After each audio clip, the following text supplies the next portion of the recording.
Oui, je te laisse. Bon matin.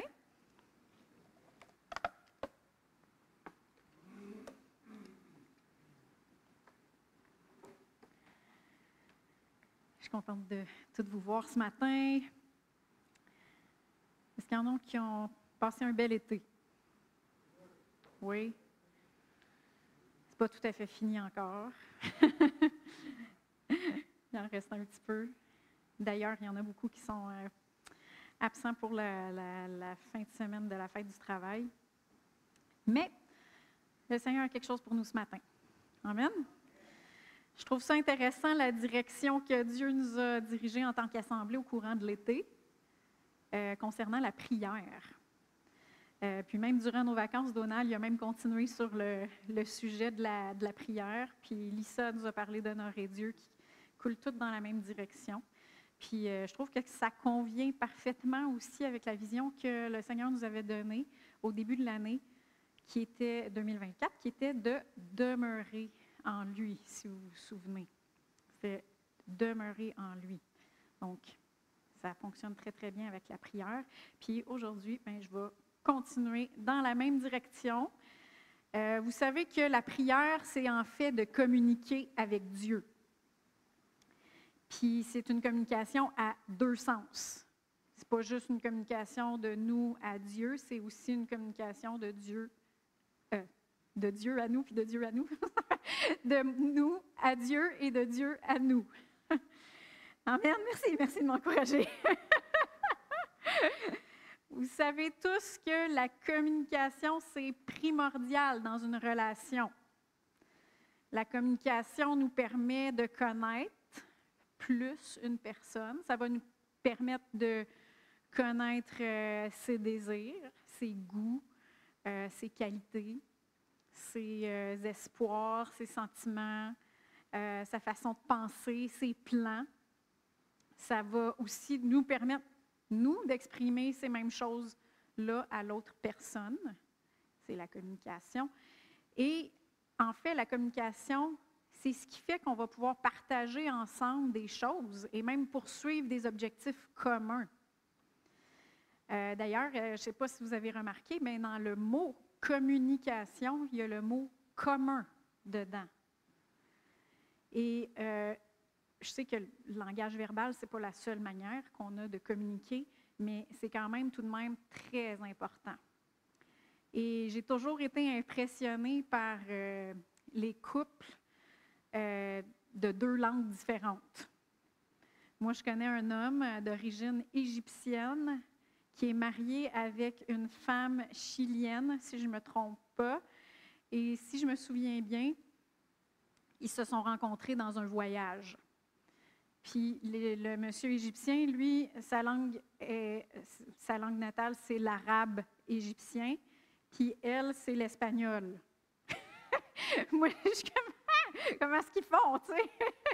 Mais si on regarde de plus près, dans tous ces couples-là qui fonctionnent vraiment bien puis qui durent longtemps, au travers les années, ces couples-là, ils ont trouvé une langue commune qui peuvent communiquer ensemble. Donc, ce couple-là dont je vous parle, ils communiquent ensemble en français. Donc, elle est espagnole, lui, il est arabe, mais ils parlent ensemble en français. Et c'est la langue qu'ils ont trouvée. Et d'autres couples par amour, il y en a un qui vont apprendre la langue de l'autre pour pouvoir communiquer ensemble. Puis on peut aussi penser à nos enfants. Au début, quand ils sont bébés, naissants, ils ne connaissent pas encore notre langue. Et ils ne peuvent pas vraiment communiquer avec nous. Le fait que quand ils ont faim, ouais! Quand leur couche est sale, ouais! Quand ils ont mal, ouais! Quand ils sont fatigués, ouais! Et quel plaisir en tant que parent lorsque, ils commencent à parler, ils commencent à apprendre notre langage. Et là, c'est beaucoup plus facile de dire « Où le bobo? Hein? » Parce qu'on est content, ils apprennent à communiquer et parler notre langage. Puis là, souvent, c'est la compétition entre le maman puis le papa et la maman pour savoir quel qui va dire en premier, maman ou papa. Puis finalement, c'est pas maman ou papa, c'est « non! » C'est vrai, c'est le premier mot d'habitude. Et là, après ça, quand ils ont 2 ou 3 ans, ils sont en train de se mordre ou de frapper entre sœurs et frères. Puis là, qu'est-ce qu'on leur dit? On dit « dis-le avec des mots ». Ou quand ils viennent nous voir et qu'ils pleurnichent, « dis-le avec des mots ». On veut le savoir, dis-le avec des mots. C'est quoi mon point?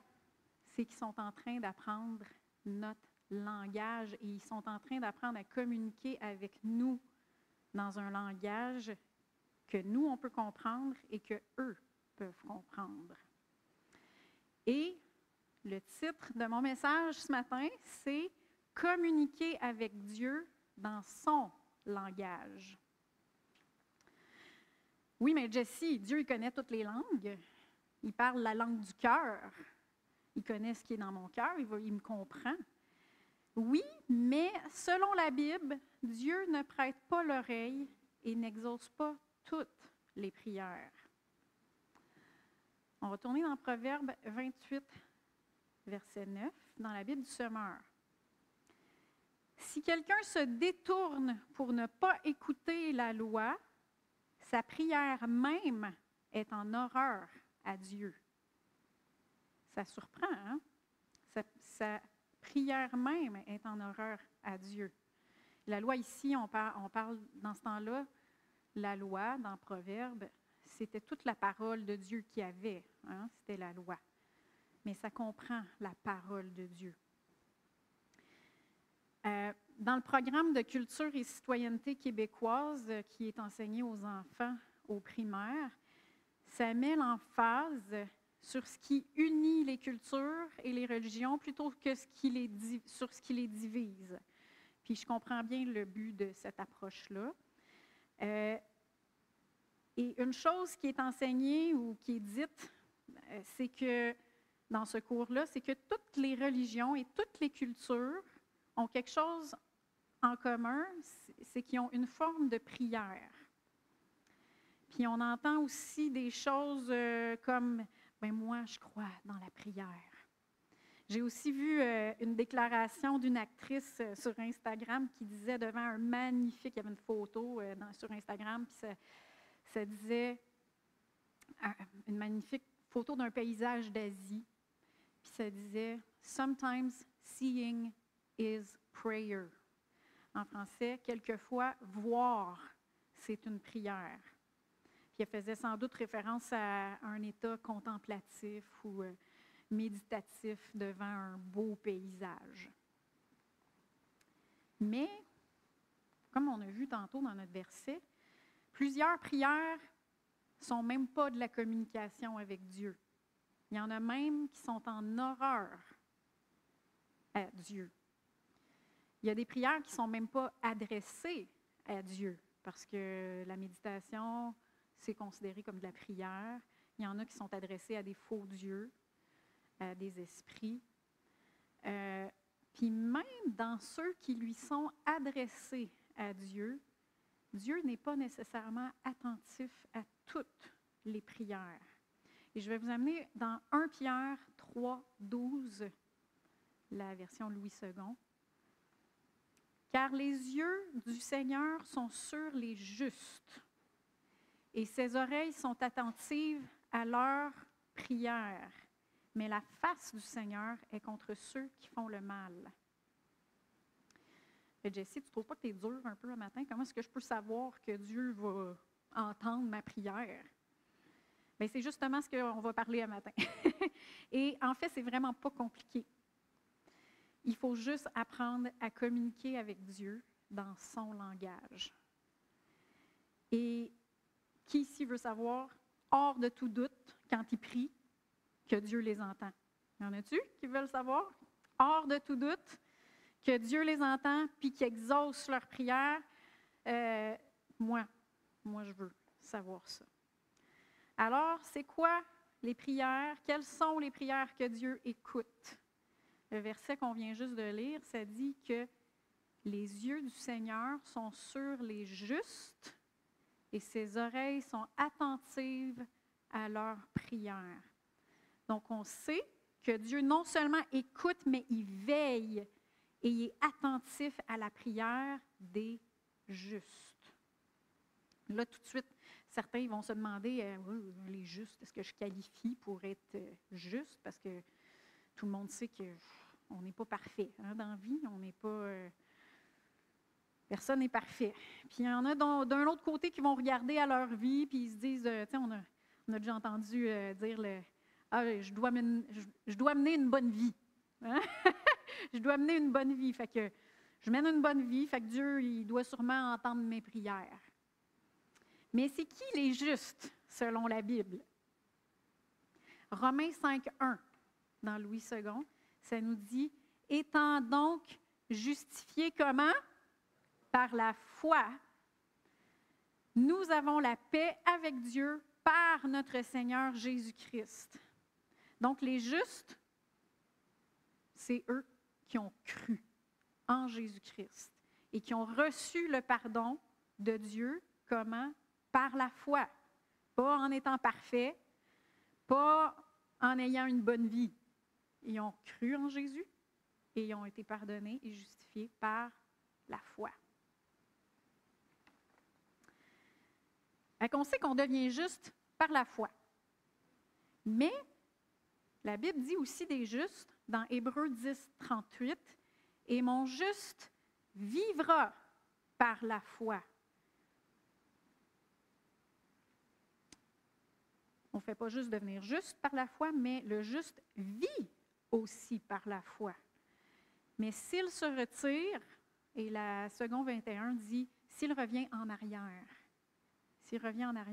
mon âme ne prend point plaisir en lui. » Donc, c'est quoi le langage de Dieu? Le langage de Dieu, celui qui va vraiment rechercher, qui va scanner, c'est pas trop un mot français, mais bon, qui va scanner la terre puis qui va vraiment être attentif à cette prière-là, c'est le langage de la foi. Et c'est pas compliqué. C'est vraiment pas compliqué. Regardez avec moi dans Luc 18, on va commencer au verset 1. Puis c'est la parabole du juge inique dans le Louis II, ou la parabole du juge injuste dans d'autres traductions. Moi, je l'ai pris ici dans la seconde 21. Jésus leur dit une parabole pour montrer qu'ils devaient toujours prier, sans se décourager. Il dit, il y avait dans une ville un juge qui ne craignait pas Dieu et qui n'avait d'égard pour personne. Il y avait aussi dans cette ville une veuve qui venait lui dire, « Rends-moi justice contre ma partie adverse. » Et pendant longtemps, il refusa. Mais ensuite, il se dit, « Même si je ne crains pas Dieu et n'ai d'égard pour personne, puisque cette veuve me fatigue, je vais lui rendre justice afin qu'elle ne vienne pas sans cesse me déranger. » Il y a d'autres traductions qui disent « pour pas qu'elle vienne sans cesse me casser la tête. » Le Seigneur ajouta, « Écoutez ce que dit le juge injuste. Et Dieu ne fera-t-il pas justice à ceux qu'il a choisis et qui crient à lui jour et nuit? Les fera-t-il attendre? Je vous le dis, il leur fera rapidement justice. Mais quand le Fils de l'homme viendra, trouvera-t-il de la foi sur la terre? » Donc, souvent, ce qu'on retient dans cette parabole, c'est ce qui est écrit dans la première phrase du récit. On prend cette parabole-là, puis on retient juste, bien là, il faut prier, puis il ne faut pas se relâcher dans la prière. Hein, c'est ce qu'on retient de cette parabole-là. Fait que là, on vient à Dieu comme si c'était un juge injuste, et on y adresse comme ça, bien là, moi, je ne vais pas le lâcher. Je ne vais pas le lâcher parce qu'il dit qu'il faut faire comme au juge, là, puis il faut qu'on y casse la tête pour qu'il nous écoute. Et là, les gens font souvent l'erreur de dire, ben là, je vais bombarder le ciel, puis je vais jeûner, puis je vais louer jusqu'à ce que Dieu n'ait pas le choix de me répondre. Mais c'est pas ça que Dieu recherche. C'est pas ça que Dieu recherche. Peu importe le type de prière, qu'est-ce que Dieu recherche? On le voit au verset 8. Mais quand le Fils de l'homme viendra, trouvera-t-il de la foi sur la terre? Fait que peu importe le type de prière, Joël nous en a enseigné 9 sortes. Si vous reculez de quelques semaines, il y a la prière de la foi ou la prière de pétition. Il y a la prière de consécration, la prière d'engagement, la prière d'adoration, la prière d'accord, la prière dans l'esprit ou la prière dans d'autres langues, c'est la même chose. La prière d'unité, la prière de supplication et la prière d'intercession. Quand on parle de prière, on parle de communication. Et qu'est-ce que Dieu recherche? Il recherche que nous communiquions avec lui, avec le langage de la foi. C'est vrai que la persévérance, c'est important, mais c'est la foi et la persévérance. C'est par la foi et la persévérance ou la patience qu'on obtient les promesses. Ce n'est pas par la persévérance tout seul. Parce que la persévérance sans la foi, qu'est-ce que c'est? C'est mendier, quêter, ou au mieux, faire de vaines redites. Répéter toujours la même chose sans aucune puissance. Quand on approche de Dieu et on vient à lui, puis « Oh Dieu! Oh Dieu! Oh Dieu! » Et là, on décrit toute notre situation de long en large. « Viens à mon aide! Viens à mon secours! » Et puis là, on recommence à lui décrire toute notre situation de long en large. Puis on lui dit, « Oh Dieu, quand vas-tu enfin te lever de ton trône? Quand vas-tu enfin venir à mon aide? » Et tout le temps qu'on prie, on pense, « Ben, là, ça ne marche pas. Ça ne marche pas, qu'est-ce que je prie? On dirait qu'il ne m'entend pas. Peut-être que je ne suis pas assez forte. Oh Dieu! » Et on prie encore plus fort. Et peut-être que je ne l'ai pas dit assez souvent. Oh Dieu! Puis là, on répète toute notre situation encore de long et en large, en désespération de cause. Et on boucle, et on boucle, et on boucle. Et ça, ce n'est pas de la foi. Dieu veut qu'on l'approche avec foi. Nous voyons dans le texte qu'on vient juste de lire, il veut qu'on l'approche en croyant qu'il est un bon juge, pas un juge inique, pas un juge injuste. Amen. Il veut qu'on vienne le voir, puis qu'on sache qu'il nous entend, puis qu'on sache qu'il va nous faire justice promptement. Dans Hébreux 11, au verset 6, ça nous dit « Or, sans la foi, il est impossible de lui plaire. » Celui qui s'approche de Dieu, comment est-ce qu'il faut s'approcher de Dieu? On doit croire qu'il existe et qu'il récompense celui qui le cherche. C'est ça le langage de la foi. C'est aussi simple que ça.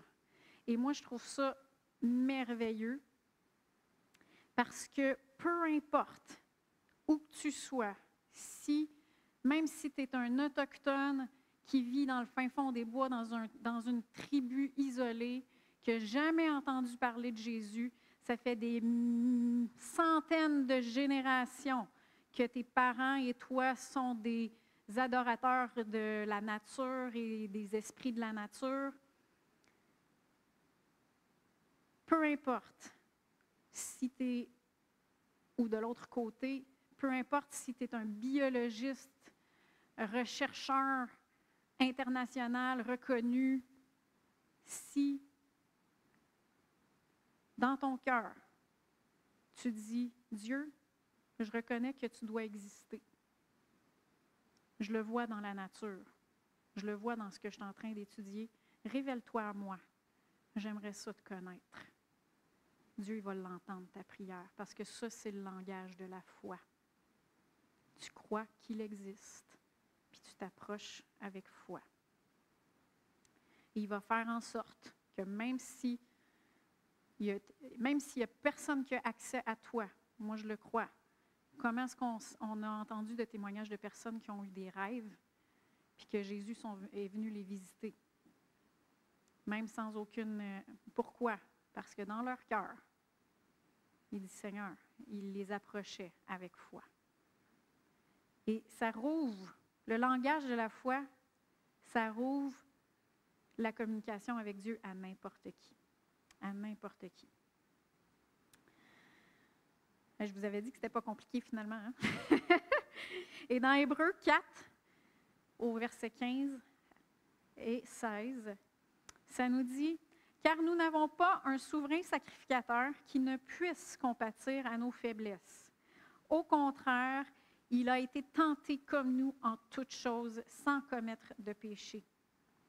Approchons-nous donc avec assurance du trône de la grâce, afin d'obtenir miséricorde et de trouver grâce pour être secourus dans nos besoins. » Est-ce que c'est mal d'exposer nos émotions et de parler avec Dieu de comment on est en train de vivre une situation? Non, c'est pas mal. C'est pas mal. Il sait. Il a vécu. Il a été tenté, comme nous, en toutes choses. Il a souffert. La seule différence, c'est que lui, il n'a jamais péché. Mais il peut compatir à ce qu'on est en train de vivre. Fait que c'est correct de lui partager qu'est-ce qu'on est en train de vivre. Mais l'affaire, c'est qu'il ne veut pas qu'on reste là. Il ne veut pas qu'on reste là. Puis juste un très bon exemple, c'est les psaumes. Le psalmiste David, si vous le lisez, il décrit qu'est-ce qu'il ressentait. Hein, dans les psaumes, il décrit qu'est-ce qu'il vivait. Mais il ne restait jamais là. Il remettait toujours sa confiance en Dieu et en sa parole. Et j'ai sorti Psaume 56, 4 et 5, juste pour vous donner un petit exemple, mais c'est écrit « Le jour où je suis dans la crainte, en toi je me confie. De Dieu je loue la parole. En Dieu je me confie, je ne crains rien. Que peut me faire des hommes? » Que Dieu veut qu'on s'approche de son trône, du trône de la grâce, avec assurance. De l'assurance, c'est de la confiance. De l'audace, c'est de la foi. Pourquoi? Parce que c'est le langage de Dieu. C'est la seule manière qu'on peut obtenir la miséricorde et l'aide qu'on a besoin dans un temps de besoin. On ne peut pas l'obtenir parce qu'on fait assez pitié. On ne peut pas l'obtenir parce que notre situation est assez désespérée. On ne peut pas l'obtenir parce qu'on fait assez de bonnes actions. Ça ne veut pas dire que Dieu ne voit pas nos bonnes actions. On ne peut pas non plus l'obtenir parce qu'on a assez jeûné ou on a assez loué. Encore là, je ne dis pas qu'il ne faut pas jeûner et qu'il ne faut pas louer. Il faut louer, ça fait partie d'une prière. C'est une manière aussi de communiquer avec lui et d'exprimer notre foi, justement. Mais si c'était juste par ces actions-là ou par notre état, il n'y a personne qui pourrait se qualifier parce qu'on ne mérite pas. Tandis que, en communiquant le langage de Dieu par la foi, c'est étendu à tout le monde. Étendu à tout le monde. Il n'y a pas de préférence, un ou l'autre. C'est disponible par l'assurance que donne la foi. Est-ce que vous vous souvenez du premier verset que je vous ai donné aujourd'hui? C'est dans Proverbe 28, 9. Je l'avais donné dans la Bible du Sommeur. « Si quelqu'un se détourne pour ne pas écouter la loi, sa prière même est en horreur à Dieu. » Pourquoi est-ce que c'est si important de ne pas se détourner d'écouter la parole de Dieu? Il y a plusieurs bonnes raisons, je suis sûre, mais celle que je vois vraiment aujourd'hui en rapport avec la prière, c'est que la foi vient d'entendre la parole de Dieu. Fait que pour pouvoir prier dans le langage de Dieu, il ne faut pas qu'on détourne notre oreille de sa parole. Parce que la foi vient de ce qu'on entend. Et si vous êtes ici dans cette assemblée depuis plus qu'un mois, vous nous avez sûrement déjà entendu citer l'écriture de Romains 10, 17 qui nous dit « Ainsi, la foi vient de ce qu'on entend, et ce qu'on entend vient de la parole du Christ. » Sauf que, comment est-ce qu'on écoute?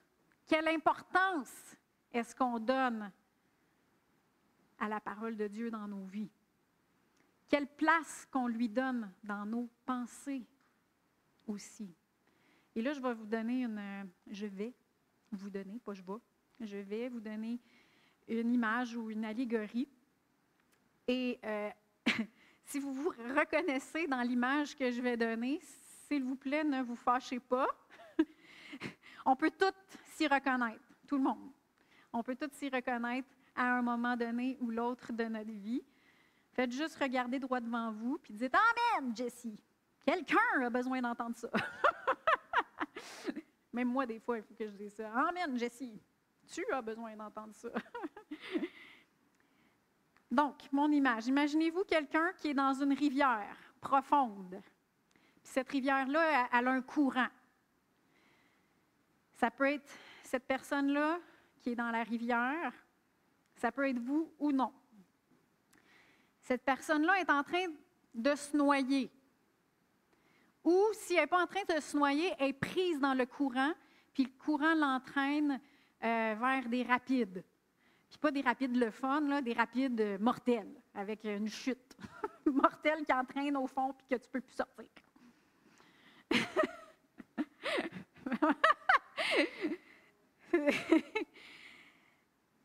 Il y a un sauveteur sur le rivage qui envoie à cette personne une bouée. La bouée, c'est la parole de Dieu. Puis quand je parle de parole de Dieu, je ne parle pas d'une parole légaliste, sans vie. Je parle vraiment de la parole de Dieu, la parole vivante puis inspirée de Dieu. Le sauveteur sur le rivage, ça peut être ton pasteur, ça peut être un parent, ça peut être un ami, ça peut être ton épouse, ton mari, ça peut être le Saint-Esprit qui parle directement à toi dans ton cœur. Ça m'est même déjà arrivé que Dieu me parle, moi, par une personne qui n'était pas chrétienne. Donc, vous voyez un peu l'allégorie. Fait que je vais vous donner une couple de mise en situation. Mettons que le Seigneur te demande de t'implanter dans une telle église locale et que tu ne te présentes pas et que tu ne prends même pas le temps d'écouter les enseignements en ligne, mettons. Le sauveteur ou le pasteur dans cette situation-là a beau envoyer exactement la bonne bouée au bon moment pour toi, mais tu n'y auras pas accès parce que tu n'es pas là. Fait que tu ne l'entends pas, la parole. Fait que tu ne peux pas accrocher à la bouée. Pourtant, Dieu avait envoyé ton secours. Il était là. Puis je sais, en passant, que c'est pas tout le monde qui croit ça, qui est d'accord avec ça, mais Dieu, il demande à tout le monde de s'implanter dans une église locale. Et c'est la vérité de la parole de Dieu. Je sais qu'il y a des choses qui arrivent dans la vie. Je sais que des fois, il y a une période de recherche. Mais une brebis ne devrait pas être des semaines ou des mois ou des années sans avoir de berger. Sans avoir de berger. Et là, je ne parle même pas ici de la communion fraternelle des frères et des sœurs dans le Seigneur. Là. Je parle même juste du berger. Jésus a donné 5 dons du ministère à son corps. Et il y a juste le berger ou le pasteur, parce que le berger c'est le pasteur, c'est la même chose, qui habite avec ses brebis. Puis quand je veux dire qui habite avec les brebis, ça ne veut pas dire qu'il habite chez vous. Ça ne veut pas dire non plus qu'il vous dit quoi faire puis qu'il prend vos décisions pour vous. Ça veut juste dire qu'il sait que tu es sa brebis. Il prie pour toi, il prie pour que tu aies la bonne nourriture au bon moment, puis il prie pour toi pour prendre soin de toi aussi. Puis il sait que tu es sa brebis, puis il sait que tu vas prioriser et que tu vas te positionner pour recevoir de son onction, l'onction du berger. Tous les dons du ministère sont importants. Mais le berger, c'est le seul qui habite là où sont ses brebis. Oui, mais Jessie, il n'y a pas d'église qui enseigne la parole de Dieu dans ma région. En tout cas, ici à Granby, ce n'est pas le cas. Là. Il y en a beaucoup. Mais si c'est le cas pour toi, puis là, je vais peut-être regarder plus la caméra parce que si c'est le cas pour toi, le Seigneur peut te diriger à faire 3 choses.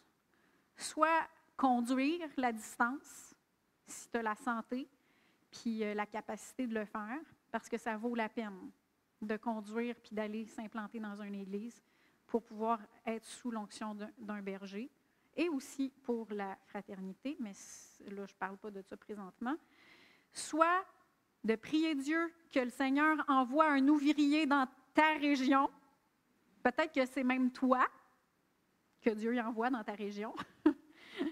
Mais en attendant, branche-toi à un ministère pastoral qui enseigne la parole de Dieu en ligne ou quoi que ce soit. Et troisième manière, soit même considérer de déménager là où il y en a un. C'est tellement important. Une église. Puis moi-même, je suis une pasteur, mais je suis aussi une brebis. Puis j'ai besoin d'un pasteur, puis j'en ai un. Ou j'en ai un couple pastoral, on pourrait dire. Donc ça, c'est la première mise en situation. Deuxième mise en situation. Si le sauveteur sur le rivage t'envoie la bouée, mais que tu ne prends pas la bouée, parce que moi, je ne veux pas la bouée, je veux que ce soit le sauveteur qui descende dans l'eau pour venir me sauver. Et combien de personnes vont mettre de la pression sur leur mari ou sur leur épouse ou même sur leur pasteur pour que ce soit eux qui viennent les aider? Même si, en fait, là, c'est la parole qui a été envoyée, puis c'est la parole qu'il faut qu'on saisisse pour s'en sortir. Puis tout le monde sait, ceux qui savent, qui ont pris des cours de natation, qu'il ne faut jamais aller sauver une personne qui est en train de se noyer parce qu'elle va te noyer. Il ne faut jamais descendre dans l'eau, à moins qu'elle soit inconsciente. Troisième situation. « Amen, Jessie! J'ai besoin de ça! » Non, c'était quelque chose que j'entends là dans... assez silencieux. Si la... Amen, Jessie! Amen! Preach! Si la personne à sauver regarde la bouée et dit moi, c'est pas comme ça que je veux être sauvée. Je veux qu'on pompe toute l'eau dans la rivière pour qu'il n'y ait plus d'eau.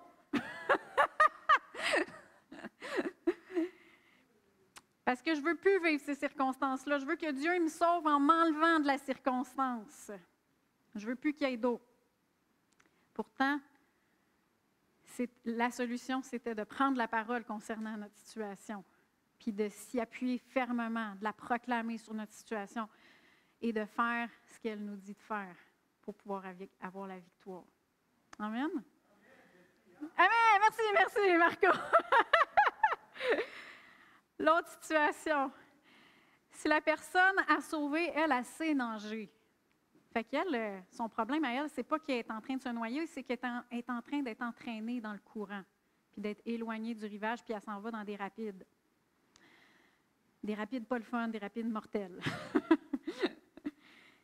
C'est un courant qui l'éloigne de Dieu. Et elle voit la bouée qui lui est lancée, puis dans le fond, elle n'est pas certaine qu'elle veut prendre la bouée parce que, dans le fond, l'eau est bonne. Hein? L'eau est bonne. Oui. L'eau est bonne, puis il y a beaucoup de fun dans l'eau du monde. Il y a beaucoup de plaisir.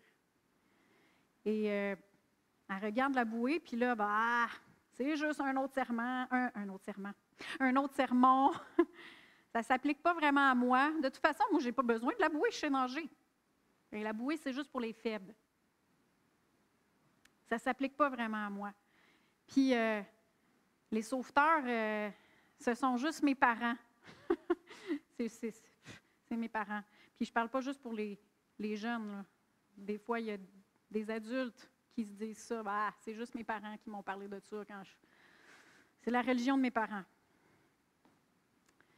Et puis en plus, si je prends cette bouée-là, je ne pourrai jamais réaliser mes rêves. Puis je vais me ramasser tout seul quand je vais être vieux. Quand je vais être plus vieille, je vais me ramasser tout seul.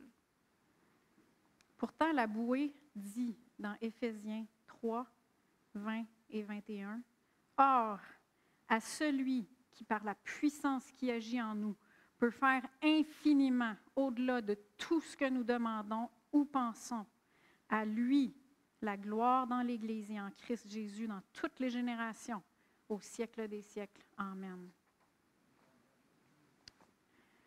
Et dimanche dernier, il y a 4 personnes de la chapelle évangélique qui se sont faites baptiser dans l'eau. Puis pour moi, c'est toujours un moment réjouissant puis émouvant de participer. Puis j'ai bien aimé quand Gabriel et Josué ils ont dit je choisis de croire que Dieu a un bon plan pour ma vie. Un plan meilleur que ce que je pourrais avoir pour moi-même. Ça, c'est le langage de la foi, Josué. Pas Josué, Gabriel. C'est le langage de la foi, de croire que Dieu a un bon plan pour nous. Puis un plan meilleur qu'on pourrait avoir pour nous-mêmes. Et moi, je crois que c'est ça. Toutes ces 4 personnes-là, ils ont entendu la parole de Dieu, la bouée, ça a suscité de la foi en eux, puis ils ont choisi de saisir la bouée, qui est la parole de Dieu. Fait que la foi vient de ce qu'on entend, mais elle n'est pas relâchée par ce qu'on entend. Parce qu'on peut entendre, puis avoir plein de foi dans notre cœur, mais pas la relâcher. Comment est-ce qu'on relâche notre foi? C'est en mettant la parole dans notre bouche et en la mettant en pratique. Dans 2 Corinthiens 4, 13, ça nous dit « Et comme nous avons le même esprit de foi, selon ce qui est écrit, j'ai cru, et c'est pourquoi j'ai parlé. Nous aussi, nous croyons, et c'est aussi pourquoi nous parlons. » Quand on a de la foi en dedans de nous, à un moment donné, il va falloir que ça sorte de notre bouche pour qu'on puisse la relâcher. Et aussi, mettre des actions, la mettre en pratique, la parole, les actions correspondantes. Mais si on veut que ça sorte dans nos paroles, puis que ça sorte dans nos actions, il va falloir avant qu'on change notre discours intérieur. Notre discours intérieur, c'est nos pensées. La foi, elle ne vient pas de nos pensées. La foi, elle vient de notre esprit, de notre cœur. Par contre, pour qu'on puisse la relâcher dans nos paroles puis dans nos actions, il va falloir que ça change notre discours intérieur puis nos pensées.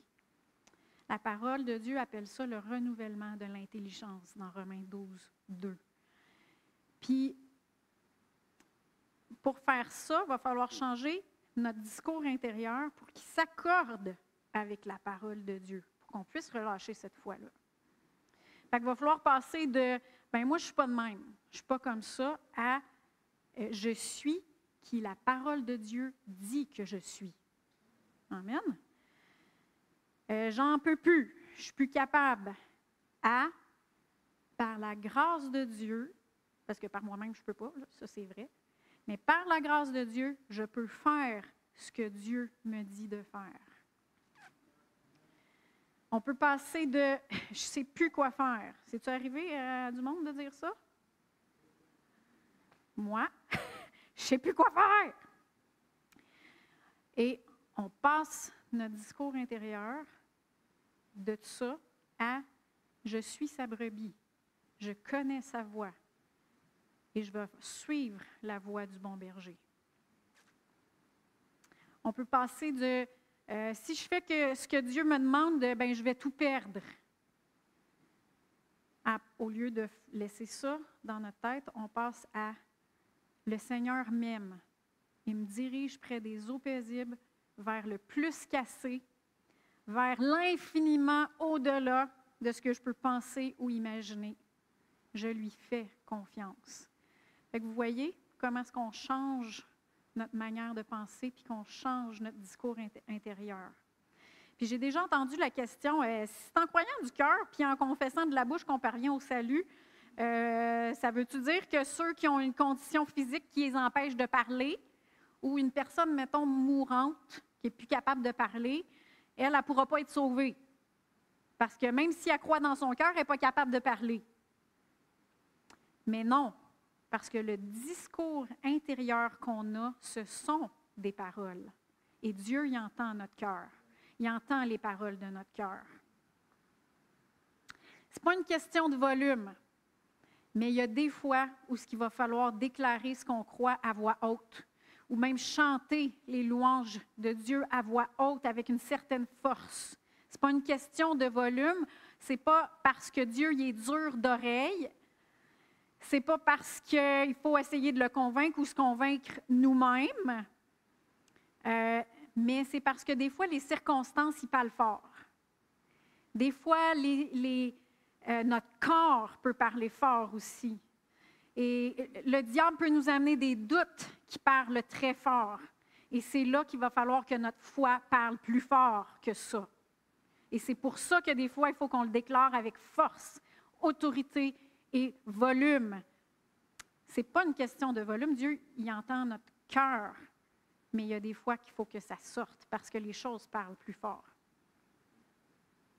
Parle fort. Amen. Amen, Jessie. Et vous savez que les gens de foi sont des gens de vision. C'est pourquoi? Parce que la foi, ça l'amène de l'espérance. Fait qu'une personne de foi va être une personne qui va avoir de la vision dans la vie.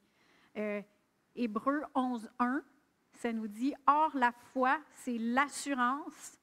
Puis la Bible catholique Crampon a traduit ça comme « c'est la substance des choses qu'on espère, la démonstration de celles qu'on ne voit pas ».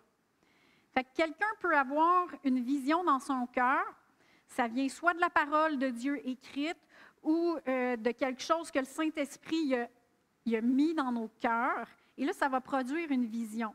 On a de la foi et ça produit une vision. Et là, on peut la prendre par la foi, faire confiance à Dieu, relâcher notre foi par des paroles, puis là, on prend des pas dans la direction de cette vision-là qu'on a. Mais à un moment donné, il peut venir un temps où on peut regarder où est-ce qu'on est, puis on peut se dire, bien là, par le temps où on est là présentement, je devrais être rendu plus loin que ça. Je devrais être rendu plus loin que ça. Et là, il peut y avoir une certaine frustration qui s'installe, ou même du découragement. Parce qu'à ce stade-ci, il me semble que je devrais être rendu plus loin. Je l'ai pris par la foi. Qu'est-ce qui se passe? Dieu m'a donné une vision. Pourquoi je ne suis pas rendu là? Et ça peut être concernant tellement plein de choses. Ça peut être concernant la guérison, ça peut être concernant une vision que Dieu t'a donnée dans ton cœur. Puis je vais vous donner un exemple de moi. Moi, Dieu a mis dans mon cœur le désir de voyager dès mon adolescence. Ça fait longtemps. Je ne suis pas si vieille, mais quand même, ça fait longtemps. Et au début de cette année, c'est redevenu plus fort, ce désir-là de vouloir voyager. Ce n'est pas tout le monde qui a le désir de voyager. Mais moi, j'avais ça dans mon cœur depuis longtemps. Et j'ai commencé au début de l'année à faire des plans pour voyager. Puis alors que je commençais à faire des plans pour voyager, j'ai commencé à sentir en dedans que c'était pas le temps pour moi de voyager cette année, puis que je ne devais pas voyager cette année. Et là, je vais vous dire, j'étais très irritée contre Dieu. J'étais fâchée contre lui. Là, j'ai dit, Seigneur, c'est toi qui me donnes ce désir-là, puis tu me dis de ne pas voyager. Ça ne marche pas, là. Tu m'as dit que tu fais infiniment au-delà de ce que je peux penser ou demander. Rester à la maison, ce n'est pas infiniment au-delà de ce que je peux penser. J'étais frustrée. Est-ce que vous voyez comment j'étais frustrée? Mais, sachant que demeurer dans la volonté de Dieu, c'est ma place de prospérité et de sécurité, je lui obéis. J'avais quand même cette... Oui, mais Seigneur, pourquoi? Ça ne fonctionne pas. Et là, je vais vous dire, c'est certain que le diable va te montrer tous ceux autour de toi qui font des voyages. Puis finalement, on est allé en famille quelques jours à Québec, puis on a été bénis. On a eu du bon temps, mais j'avais toujours derrière la tête, je suis reconnaissante, Seigneur, mais ce n'est pas infiniment au-delà de ce que je pouvais penser. C'est le verset qui me revient. Seigneur, tu m'as promis infiniment au-delà. Puis moi, j'ai le désir de voyager, puis là, je n'ai pas voyagé. Je suis allée à Québec, puis c'était bien, mais ce n'était pas infiniment au-delà. Fait que finalement, j'ai dit au Seigneur, Seigneur, aide-moi à penser comme il faut. Je sais que je ne pense pas comme il faut. Il faut que je change ce discours-là, intérieur-là, dans ma tête, mais je ne sais pas comment. Fait que Seigneur, aide-moi à comprendre, aide-moi à penser comme il faut concernant ça. Et ça, vous savez que c'est un langage de foi que le Seigneur peut comprendre. Parce que si on lui arrive avec « Pourquoi, Seigneur? Pourquoi? » Ça, ce n'est pas de la foi. Mais si on lui dit « Seigneur, j'ai de la misère, je ne comprends pas. Peux-tu m'expliquer, s'il te plaît? » Ça, il comprend parce qu'on reste en confiance, on l'approche encore avec le langage « Je crois que tu es bon, je ne fais juste pas comprendre. Peux-tu me l'expliquer? » Fait que ça, c'est de la foi, c'est le langage de la foi.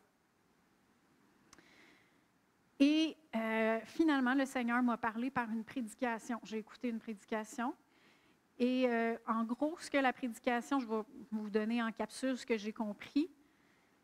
Ça disait, quand nous sommes dans l'espace entre le temps où on a pris la promesse de Dieu, par la foi, on est dans l'espace entre ce moment-là où on l'a pris par la foi et l'accomplissement de la vision dans le naturel.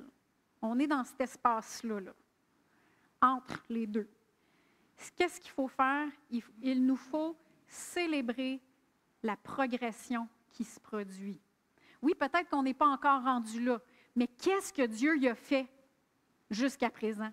Qu'est-ce que Dieu a fait jusqu'à présent?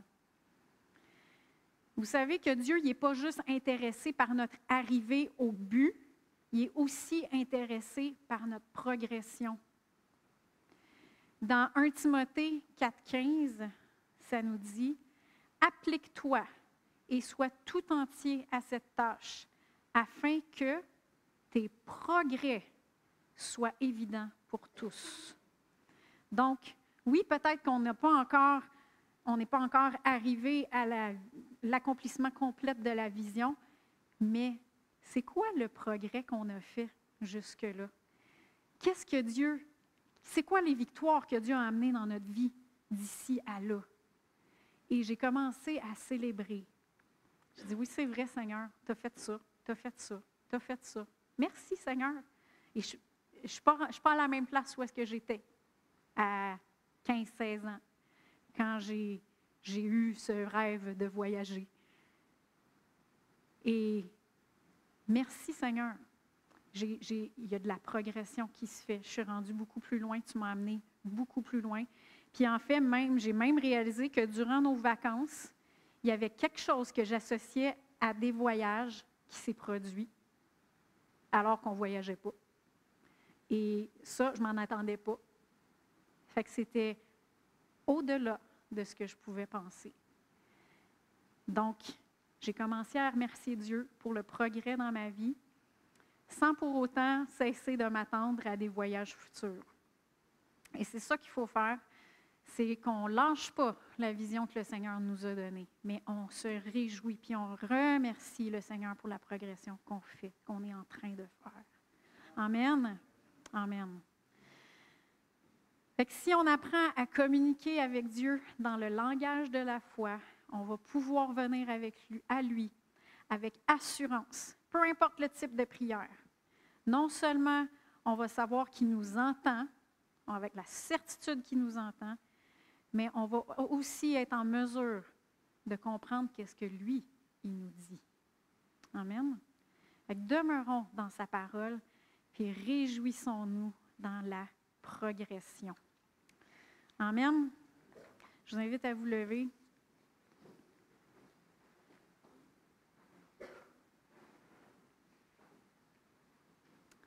J'espère que ça vous encourage. Moi, ça m'a beaucoup encouragée. Puis j'espère aussi que ça vous encourage à saisir la bouée, saisir la parole de Dieu, lui donner de l'importance dans votre vie, puis à juste approcher Dieu avec confiance. Confiance qui est bon, confiance qui vous aime, puis qui veut votre mieux. Et Seigneur Dieu, on veut juste s'approcher encore une fois ce matin pour, oui, te dire qu'on t'aime. On t'aime parce que tu nous as aimés le premier. On te remercie, Seigneur Dieu, pour ces visions-là que tu nous as mis dans nos cœurs, ces promesses-là que tu nous as données dans ta parole. On refuse de lâcher prise de ces promesses-là que tu nous as données, de ces visions-là que tu nous as données. On les saisit, Seigneur. On dit, Seigneur, oui, on y croit. On croit en toi. On croit que c'est toi qui nous les as donnés, que tu es un Dieu qui ne ment pas et que oui, tu vas nous faire promptement justice. Et Seigneur, on veut te célébrer pour le progrès que tu nous as fait faire depuis qu'on a cru en toi. Et là où tu nous as amenés, on sait qu'on ne serait pas là sans toi. On te remercie, Seigneur. On veut te louer, te magnifier dans toutes nos circonstances, parce que tu es bon. Et merci, Seigneur, pour tout ce que tu fais dans nos vies. Dans le nom de Jésus. Amen. Amen. Bon dimanche.